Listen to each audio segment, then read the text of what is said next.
ডিমাকুছিত দৈমুনগৰত হ'ব লগা ৬৬তম বড়ো সাহিত্য সভাৰ বাৰ্ষিক অধিৱেশন আমাৰ হাতত আৰু বেছি দিন নাই। আমি অভ্যৰ্থনা সমিতি হৈ সকলো দিশতে সাজু হৈ উঠিছে। প্ৰায় কাম শেষ হৈছে আৰু আমাৰ যিটো অধিৱেশনৰ বাতাবৰণ আহিব লাগে এইটো আহিছে।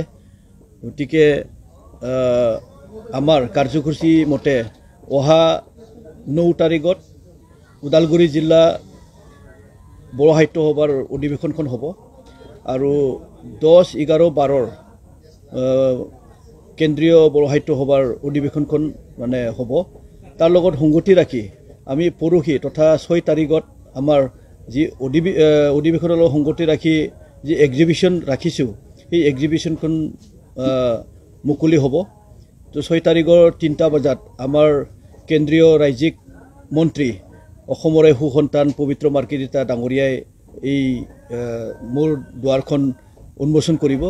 গতিকে আপোনালোকৰ দ্বাৰা সকলো ৰাইজলৈ জাতি ধৰ্ম নিৰ্বিশেষে দলে বলে আহি প্ৰতিটো কাৰ্যসূচীতে অংশগ্ৰহণ কৰে তাৰে মই কঠোৰ আপোনালোকৰ ওচৰত প্ৰাৰ্থনা কৰিলোঁ।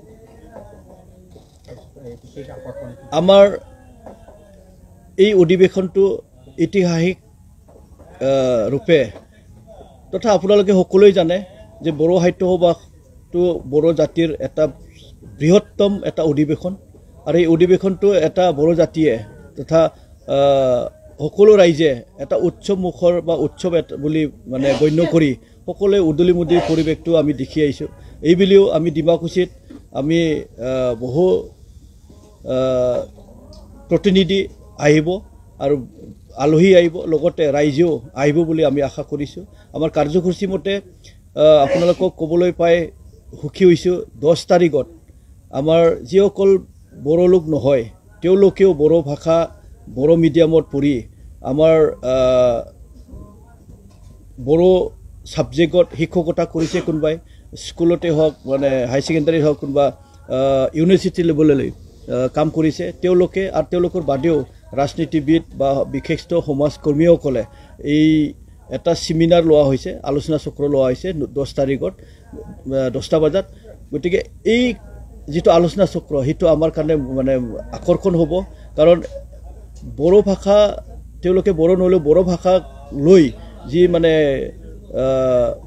তেওঁলোকে শিক্ষকতা বা বিভিন্ন ধৰণৰ ৰাইজৰ আগত বড়ো ভাষাই বড়ো মাধ্যমেৰে কৈ মানুহ আপলোড কৰিছে। গতিকে তেওঁলোকৰ অনুভৱ বা বড়ো ভাষাটো কেনেকৈ আৰু আগুৱাই যাব লাগে সেই বিষয়লৈ তেওঁলোকে ব্যক্ত কৰিব আৰু এইবিলাক কথা আমি শুনিবলৈ পাম।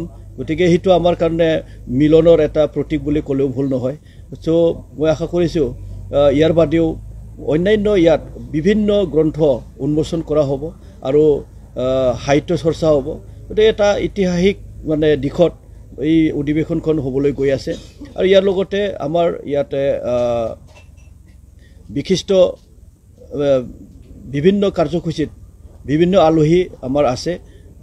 11 তাৰিখত কেন্দ্ৰীয় মন্ত্ৰী সৰ্বানন্দ সোণোৱাল ডাঙৰীয়া লগতে ধৰ্মেন্দ্ৰ প্ৰধান ডাঙৰীয়া তেওঁলোকে আমাৰ 11 তাৰিখত 2টা আলোচনা চক্ৰত অংশগ্ৰহণ কৰিব, সাহিত্য চৰ্চা কৰিব। আৰু ইয়াৰ লগতে আমাৰ অসমৰ মাননীয় গভৰ্ণৰ তেখেতেও 11 তাৰিখতে আহিব, তেখেতৰো বিশেষ এটা কাৰ্যসূচী আছে। আৰু 12 তাৰিখত আমাৰ মুকলি সভাত মুখ্য অতিথি হিচাপত অসমৰ মাননীয় মুখ্যমন্ত্ৰী ডক্টৰ হিমন্ত বিশ্ব শৰ্মা ডাঙৰীয়াই উপস্থিত হ'ব। গতিকে এটা খুব ভাল ধৰণে ডিজাইন এটা কৰা হৈছে এই প্ৰগ্ৰামটো মূল সমিতিয়ে। গতিকে আমি আশা কৰিছোঁ প্ৰতিটো কাৰ্যসূচীয়ে সফলতাৰে সমাপ্ত সফল হ'ব। আৰু তথাপিও মই আপোনালোকৰ দ্বাৰা পুনৰবাৰ আহ্বান জনাব বিচাৰিছোঁ যে প্ৰতিটো কাৰ্যসূচীতে সকলোৱে জাতি ধৰ্ম নিৰ্বিশেষে যাতে দলে বলে আহে আৰু এই অধিৱেশনৰ সাক্ষী হৈ ৰ'বলৈ আপোনালোকক অনুৰোধ জনালোঁ।